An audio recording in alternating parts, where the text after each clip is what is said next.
Chapter 1. The Man Who Desired Gold.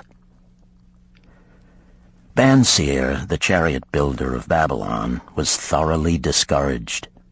From his seat upon the low wall surrounding his property, he gazed sadly at his simple home and the open workshop in which stood a partially completed chariot. His wife frequently appeared at the open door. Her furtive glances in his direction reminded him that the meal bag was almost empty and he should be at work finishing the chariot, hammering and hewing, polishing and painting, stretching taut the leather over the wheel rims, preparing it for delivery so he could collect from his wealthy customer. Nevertheless, his fat, muscular body sat stolidly upon the wall. His slow mind was struggling patiently with a problem for which he could find no answer. The hot tropical sun, so typical of this valley of the Euphrates, beat down upon him mercilessly. Beads of perspiration formed upon his brow and trickled down unnoticed to lose themselves in the hairy jungle on his chest. Beyond his home towered the high terraced walls surrounding the king's palace. Nearby, cleaving the blue heavens, was the painted tower of the Temple of Bel. In the shadow of such grandeur was his simple home and many others far less neat and well cared for. Babylon was like this, a mixture of grandeur and squalor, of dazzling wealth and direst poverty, crowded together without plan or system within the protecting walls of the city. Behind him, had he cared to turn and look, the noisy chariots of the rich jostled and crowded aside the sandaled tradesmen as well as the barefooted beggars. Even the rich were forced to turn into the gutters to clear the way for the long lines of slave water carriers on the king's business, each bearing a heavy goatskin of water to be poured upon the hanging gardens. Banseer was too engrossed in his own problem to hear or heed the confused hubbub of the busy city.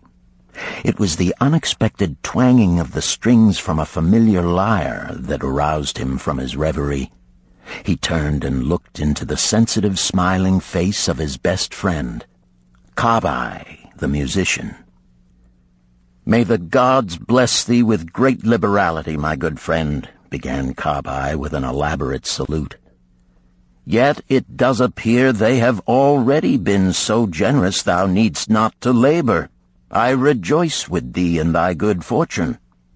More, I would even share it with thee. Pray, from thy purse, which must be bulging, else thou wouldst be busy in yon shop, extract but 2 humble shekels and lend them to me until after the nobleman's feast this night. Thou wilt not miss them ere they are returned."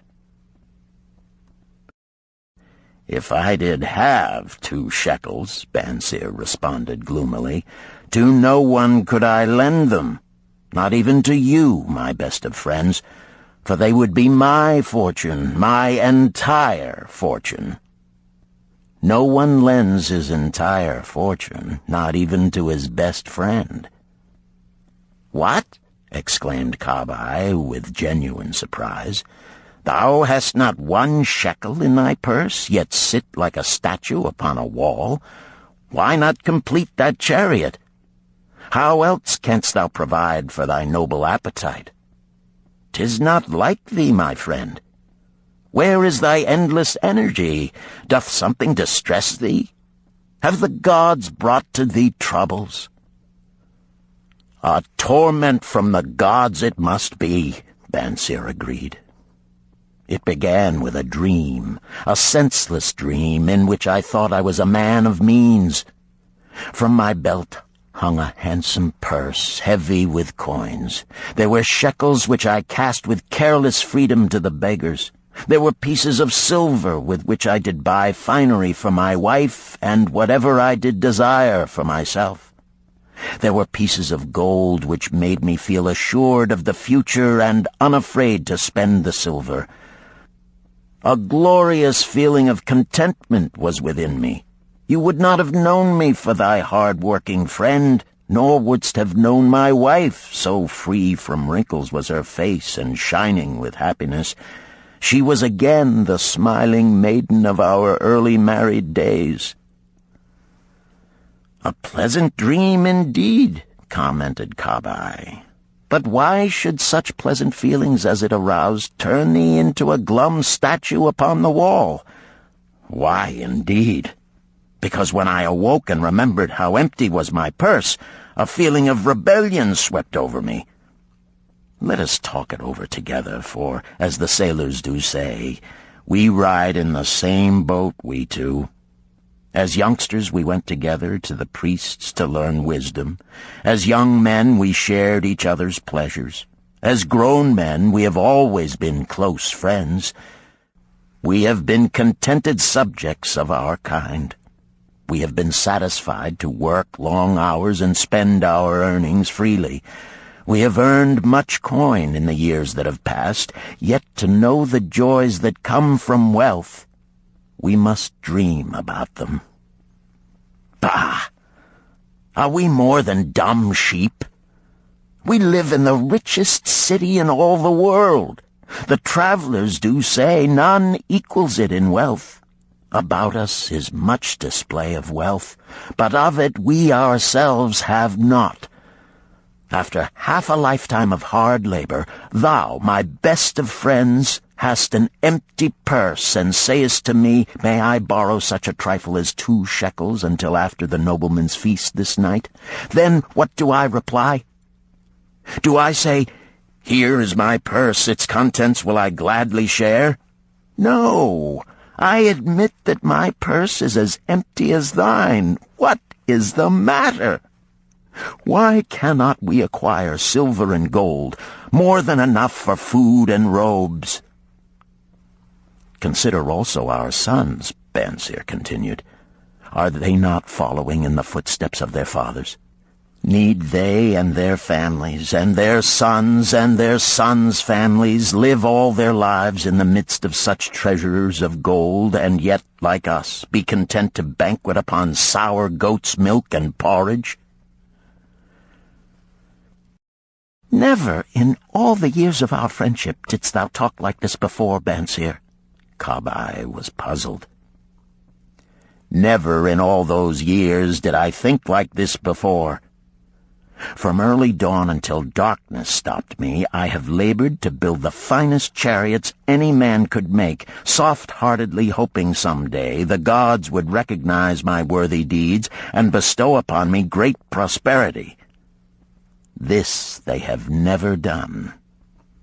At last I realize this they will never do. Therefore my heart is sad. I wish to be a man of means. I wish to own lands and cattle, to have fine robes and coins in my purse. I am willing to work for these things with all the strength in my back, with all the skill in my hands, with all the cunning in my mind. But I wish my labors to be fairly rewarded. What is the matter with us? Again, I ask you, why cannot we have our just share of the good things so plentiful for those who have the gold with which to buy them? Would I knew the answer, Kabai replied. No better than thou am I satisfied. My earnings from my lyre are quickly gone. Often must I plan and scheme that my family be not hungry. Also within my breast is a deep longing for a lyre large enough that it may truly sing the strains of music that do surge through my mind. With such an instrument could I make music finer than even the king has ever heard before. Such a lyre thou shouldst have. No man in all Babylon could make it sing more sweetly. Could make it sing so sweetly not only the king, but the gods themselves would be delighted. But how mayest thou secure it while we both of us are as poor as the king's slaves? Listen to the bell. Here they come. He pointed to the long column of half-naked, sweating water-bearers plodding laboriously up the narrow street from the river. 5 abreast they marched, each bent under a heavy goatskin of water, A fine figure of a man he who doth lead them. Kabai indicated the wearer of the bell who marched in front without a load. A prominent man in his own country, 'tis easy to see. There are many good figures in the line, Bansir agreed, as good men as we. Tall blond men from the north, laughing black men from the south, little brown men from the nearer countries, all marching together from the river to the gardens, back and forth, day after day, year after year, naught of happiness to look forward to, beds of straw upon which to sleep, hard grain porridge to eat. Pity the poor brutes, Kabai. Pity them I do, yet thou dost make me see how little better off are we, free men though we call ourselves.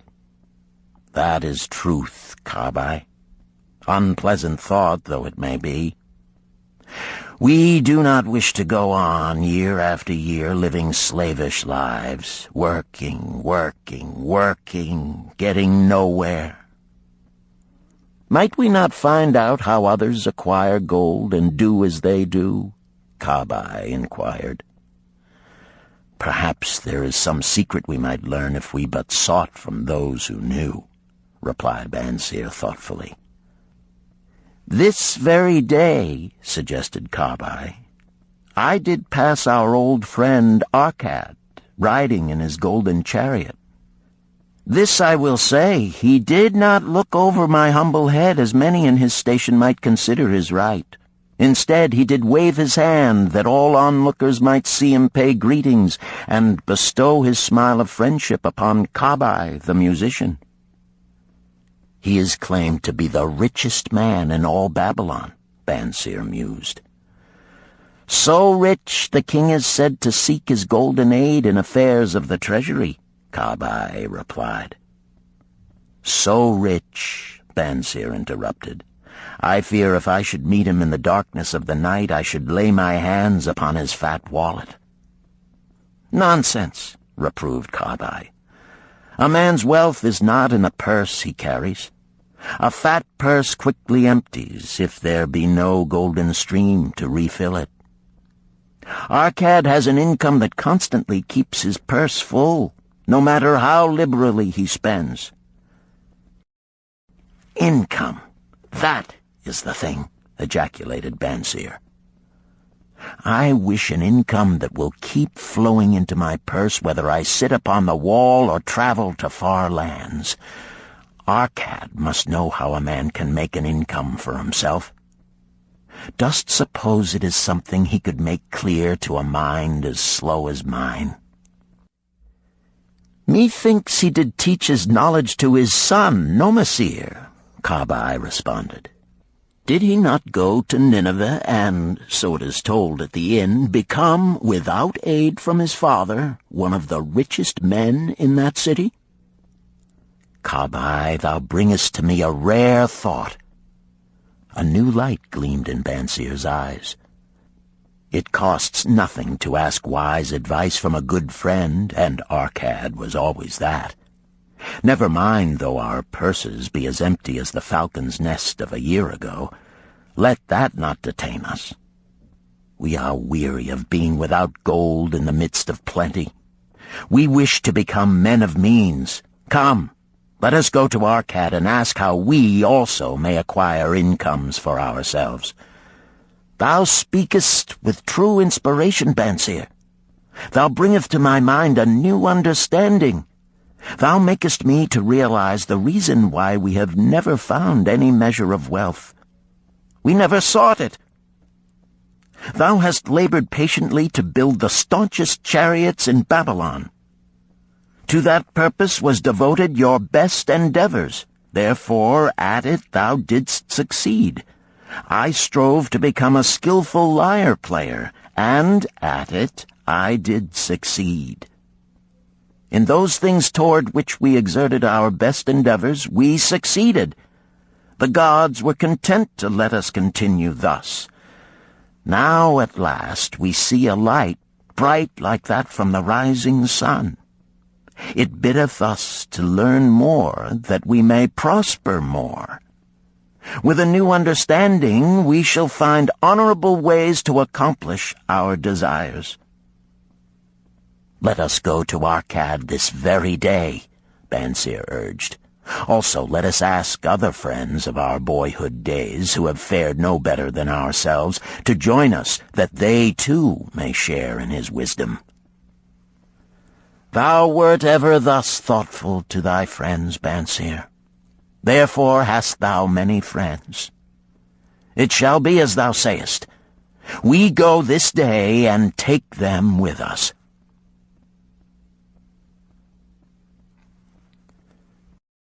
Chapter 2. The Richest Man in Babylon. In old Babylon there once lived a certain very rich man named Arcad. Far and wide he was famed for his great wealth. Also was he famed for his liberality. He was generous in his charities. He was generous with his family.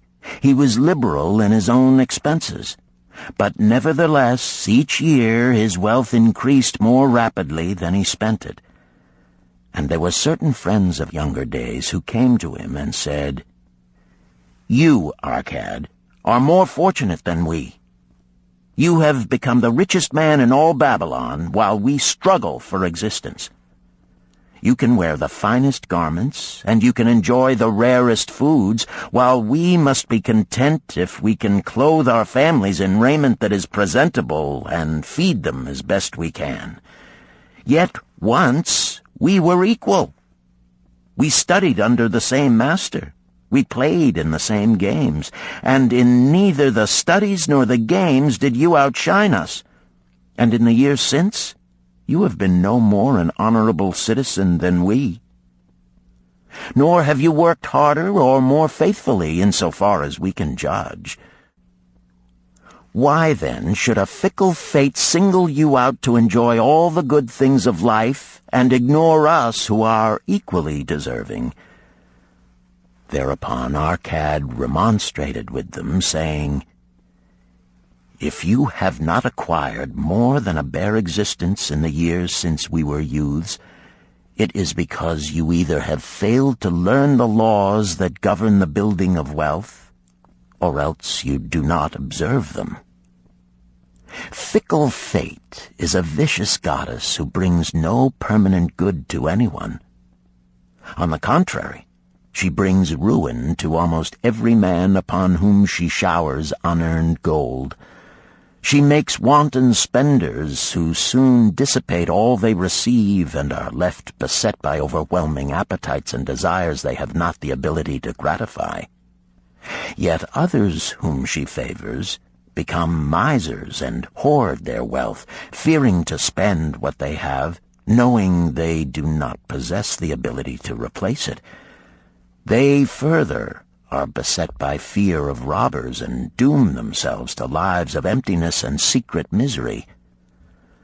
Others there probably are who can take unearned gold and add to it and continue to be happy and contented citizens, but so few are they, I know of them but by hearsay. Think you of the men who have inherited sudden wealth, and see if these things are not so." His friends admitted that of the men they knew who had inherited wealth, these words were true, and they besought him to explain to them how he had become possessed of so much prosperity, so he continued. "In my youth, I looked about me and saw all the good things there were to bring happiness and contentment, and I realized that wealth increased the potency of all these. Wealth is a power. With wealth, many things are possible. One may ornament the home with the richest of furnishings. One may sail the distant seas. One may feast on the delicacies of far lands. One may buy the ornaments of the gold worker and the stone polisher. One may even build mighty temples for the gods. One may do all these things and many others in which there is delight for the senses and gratification for the soul. And when I realized all this, I decided to myself that I would claim my share of the good things of life. I would not be one of those who stand afar off, enviously watching others enjoy. I would not be content to clothe myself in the cheapest raiment that looked respectable. I would not be satisfied with the lot of a poor man. On the contrary, I would make myself a guest at this banquet of good things. Being, as you know, the son of a humble merchant, one of a large family with no hope of an inheritance, and not being endowed, as you have so frankly said, with superior powers or wisdom, I decided that if I was to achieve what I desired, time and study would be required. As for time, all men have it in abundance. You, each of you, have let slip by sufficient time to have made yourselves wealthy.